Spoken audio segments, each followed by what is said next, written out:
नमो नमः आप सभी सदस्यों को मेरी तरफ से। तो आइए जानते हैं कि दशा, महादशा, अंतरदशा, विस्तृत परिचय एवं उपाय।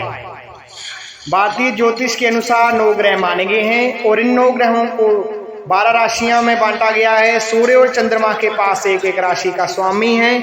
अन्य ग्रहों के पास 2-2 राशियों का स्वामित्व है।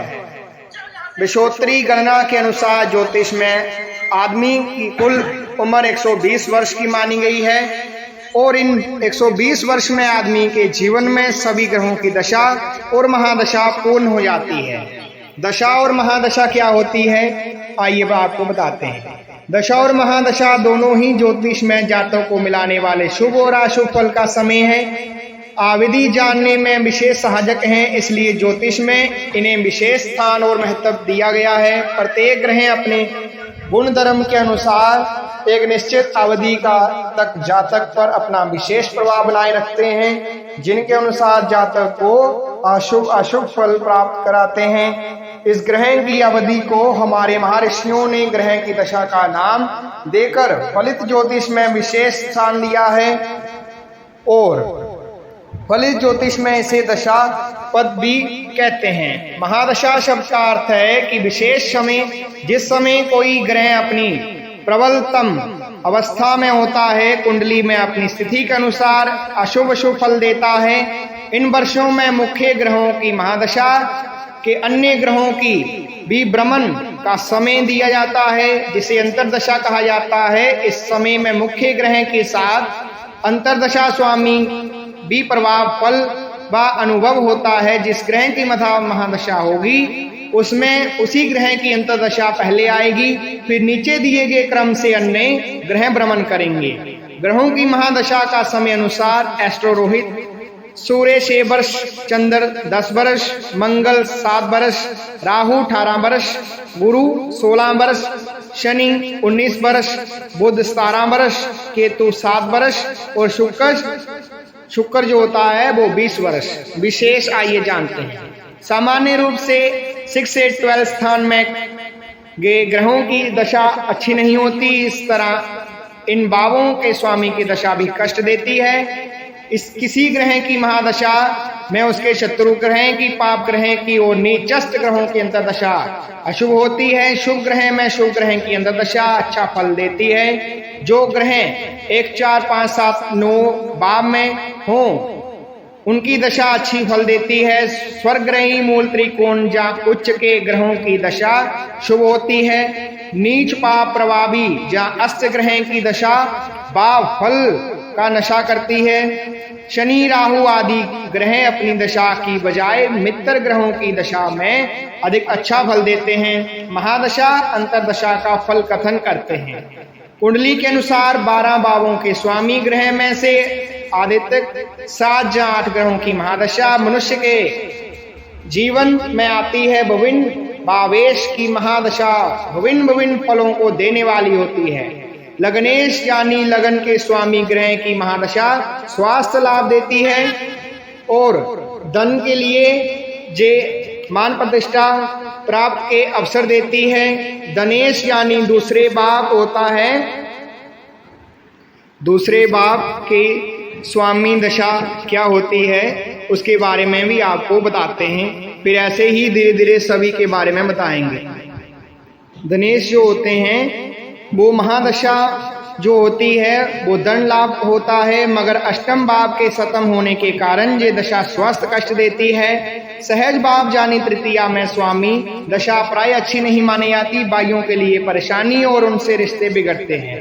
चतुर्थ की दशा सुखदायक होती है। गर्भवाहन सेवकों को सुख मिलता है, लाभ होता है। पंचमेश की दशा धनदायक तथा सुख देने वाली होती है।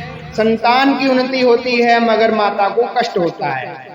6वां भाव शत्रु भाव होने से इसके स्वामी की दशा रोग, शत्रु, भय, अपमान, संताप और पुत्र को कष्ट देने वाली होती है। सतमेश की दशा स्वयं के लिए और जीवन साथी के लिए कष्टकारक होती है। बेकार की चिंताएं हो जाती हैं। अष्टमेश की महादशा में मृत्यु तुल्य कष्ट, भय, हानि, साथियों को स्वास्थ्य हानि परिणाम मिलते हैं। नवमेश की महादशा भाग्योदय करती है, धर्म कर्म के कार्य कराती है और होते भी हैं। तीर्थ यात्रा होती है मगर माता को कष्ट होता है। दशमेश की महादशा में पिता का प्रेम मिलता है, राज्य पक्ष में लाभ होता है, पदोन्नति धन आगाम होता है, प्रभाव में वृद्धि जैसे फल मिलते हैं। लाभ वेश अर्थात 11वें भाव में दशा धन यश और पुत्र की प्राप्ति कराती है मगर पिता को कष्ट देती है, मित्रों के साथ मिलता है, फुलफिलमेंट ऑफ डिजायर।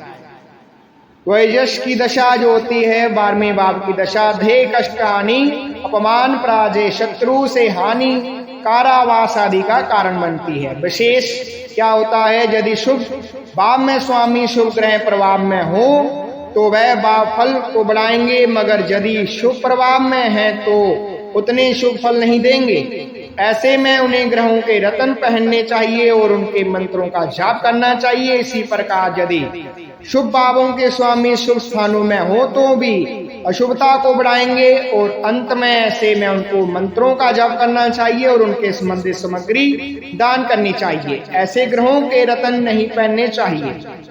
अशुभ महादशा से बचाव। ज्योतिष में ग्रहों की गति, अवस्था, दशा, महादशा एवं गोचर के आधार पर किसी भी व्यक्ति के जीवन में आने वाले उतार चढ़ाव, सुख दुख, उन्नति का अनुमान लगाया जा सकता है। सूर्य की महादशा, यदि जातक को सूर्य की महादशा चल रही हो, सूर्य अशुभ स्थान का हो, स्वामी हो, तो ऐसी स्थिति में ओम सूर्य का मंत्र जाप करना चाहिए। ओम गृणी सूर्याय नमः का जाप करना ही श्रेष्ठ है। वैसे सूर्य आदित्य स्तोत्र का पाठ करना चाहिए। अनामिका उंगली में तांबे का शल्ला या माणिक रत्न धारण करना चाहिए, शुभ होगा। जातक चाहे तो सूर्य की चीजें जैसे मसूर की दाल, लाल वस्त्र, अनार, लाल चंदन, गुड़ आदि का दान कर सकते हैं। चंद्र की महादशा अगर आपको चल रही है तो चंद्र के मंत्र ओम श्राम श्रीम श्रोम सा चंद्रमसे नमः का जाप करने और शिवजी भगवान तथा पार्वती की पूजा करने से, रुद्राभिषेक करने से लाभ होगा।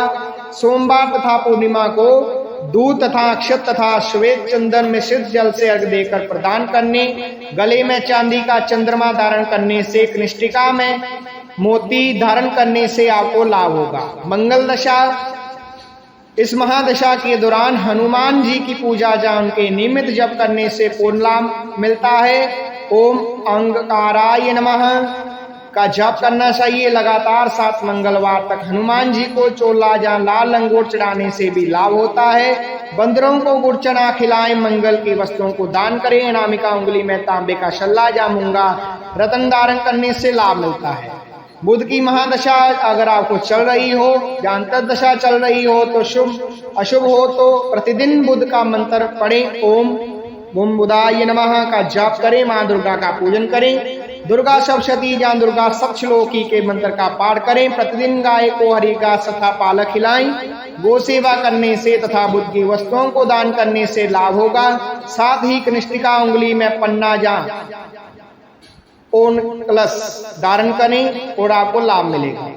गुरु की महादशा, आप इसमें जो है बुध की महादशा में आप पन्ना ही रत्न धारण कर सकते हैं। गुरु की महादशा आपको अगर चल रही है या गुरु पीड़ित हो तो गुरु का मंत्र पढ़ें। ओम ग्राम ग्रीम ग्रूम सा गुरुवे नमः का जाप करने से, भगवान विष्णु की पूजा करने से, पीले वस्त्र धारण करने से, केले के वृक्ष को घी का दिया जला करके, चने की दाल, हल्दी, पीले पुष्प, पीला नवेद, गुड़ आदि दान करने से, पूजा करने से आपको लाभ होगा। साथ ही सुनैला या पोखराय तर्जनी उंगली में धारण करने से लाभ होगा।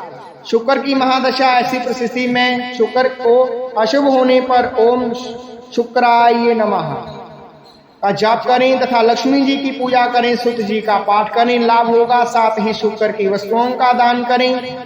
हीरा या पोल धारण करने से शुक्र की महादशा से आपको लाभ मिलेगा। शनि की महादशा अगर आपको चल रही है, शनि की महादशा या शनि अशुभ हो तो ओम शाम शनिश्चराय नमः का जाप करने से, अलावा शनिवार को, मंगलवार को हनुमान जी के दर्शन पूजन लाभदायक रहता है। साथ ही साथ असाओं की सेवा करनी चाहिए। काले कुत्ते को रोटी देने से, पीपल के वृक्ष के नीचे दीपक जलाने से फायदा होता है। राहु की महादशा अगर आपको चल रही है तो राहु के मंत्र जो होते हैं ओम राम राहुवे नमः नियमित रूप से शंकर जी तथा भैरव जी की पूजा करने से, काले कुत्ते को रोटी तथा पक्षियों को जो दाना देने से आपको लाभ होता है, गो में धारण करने से शुभ रहता है।